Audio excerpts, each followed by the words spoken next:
Sing, sing, won't you sing for me? Beast in your belly, you've got to let it breathe.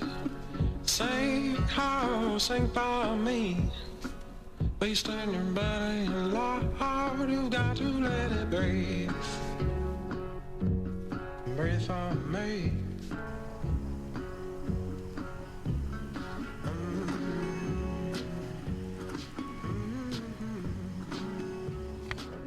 I'm JT Lardell, and this is my story at Minnehaha Park in Spokane, Washington. Me and my friends were just kind of having a little get-together, a little bit of good times. A few of us were kind of taking off, so the rest of us were kind of getting bored at the house. So we decided to just kind of check out this park that we got told had some type of hauntings. We didn't know what the hauntings were yet, but we just knew that there were supposed to be some type of activities. I was interested. Two of our friends were interested. Another one of our friends was kind of just freaked out of his mind. We had to explain to him kind of that it was going to be all right. That wasn't anything like demonic or anything like that where someone could get hurt. That was just going to be a bunch of bumps and stuff like that.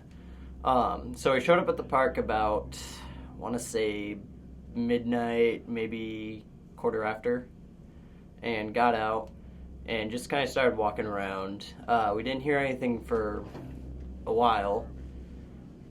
My group of our friends was kind of just talking about random stuff, movies, stuff like that.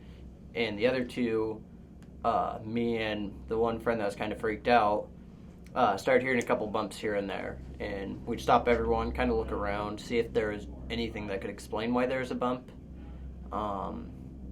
More times than not, there wasn't really anything explaining it. Then again, we couldn't see that far, but who knows? There's one time where I heard a bump, but it turned out one of my friends had hit a tree. Not hit a tree, but ran like through the leaves of a tree. Kind of freaked us out. We thought we heard whispering a little bit too. We couldn't explain that either. But we just kind of kept walking around. The trails there, a few of them are pretty open. A couple more of them were very closed off. We decided to kind of stay away from the really closed off one because we didn't want anyone to actually get hurt, like step on a rock or anything like that.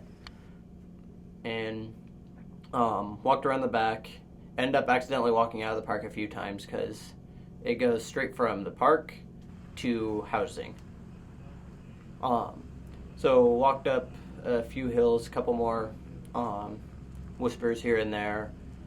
Nothing that we could really like freak out about, but not really explainable. And walked up to this shed, what turned out to be right behind someone's house. I thought I saw something in the shed, but it turned out to be just a reflection. So I kind of spooked myself there, and my friend really bad. He got really worried after that and just wanted to leave. He just got that gut feeling. I was kind of getting that gut feeling too, but I wanted to keep going because I was more curious than afraid. So we walked back to the main building where apparently most of the hauntings happen, and it was really quiet there. I figured we would have heard at least something, but other than that, it was just kind of quiet, nothing going on. Yeah. So as we were getting closer to the end of walking around the park, we decided to go check out the other side, which was more just trails than anything. I had to go to the bathroom, so I told the group, hey, I'm going to go to the bathroom real quick, so you guys can go get over towards the trails. I'm going to stop back here and go to the bathroom. So I walked off into the hills, and after I was done, I was looking towards this rock face that was about probably 7 feet tall, just estimating, and I thought I had seen a little shadow on the top. And so I sat there and I looked at it, because it was just, I couldn't explain it. It didn't look like a bush at all. It was way too different than everything else there. And it was quiet, and man.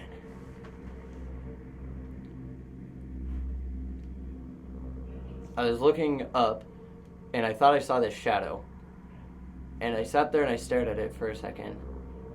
And about 3 seconds later, I heard a voice say, "Hey!" And it wasn't any of my friend's voice. It sounded like a 7-year-old kid's voice. And it was clear as day. It wasn't where I was thinking it at all. I heard it. And after I heard it, I didn't stay around. I took off and I went back to the group. And actually kind of funny, they were sitting there talking about, oh, we should go mess with him or something, as I'm running back, like, cussing and running. And to this day, I can still hear that voice. And before we went there, I was pretty skeptical of paranormal activity, and after that, I definitely believe that it exists.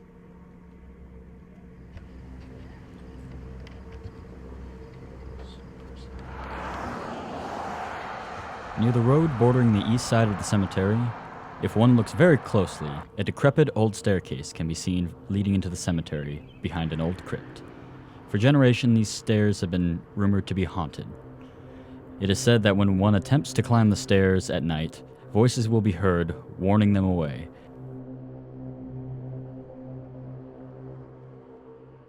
Many people have reported seeing a shadowy black figure that wanders up and down the staircase late at night. Others have reported seeing a ghost of an old groundskeeper going about his work until he disappears right before their eyes.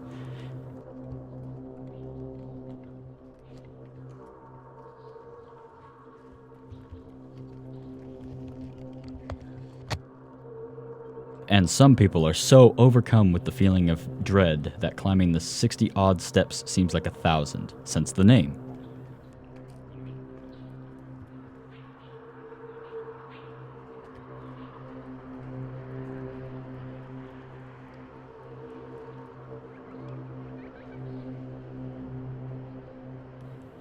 Many report having a strange sensation on their skin that feels like rain. Those intrepid enough to near the top are greeted by ghostly faces and twisted expressions of pure evil.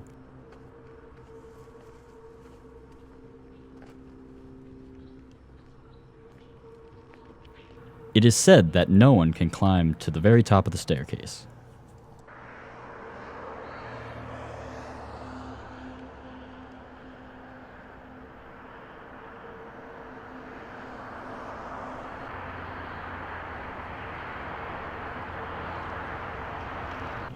The current incarnation of the story blames the work on Satanists who conduct grisly rituals involving human and animal sacrifices inside the crypt at the top of the steps.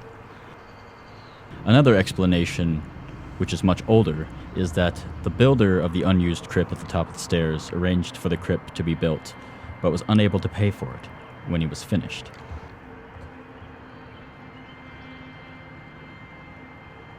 Buried in the grave of a poor man rather than being interned to his fine crypt, the rich merchant's angry spirit haunts the crypt and the stairs leading to it.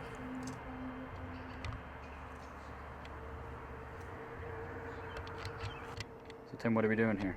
We're going up some creepy stairs. All right, let's go, Tim.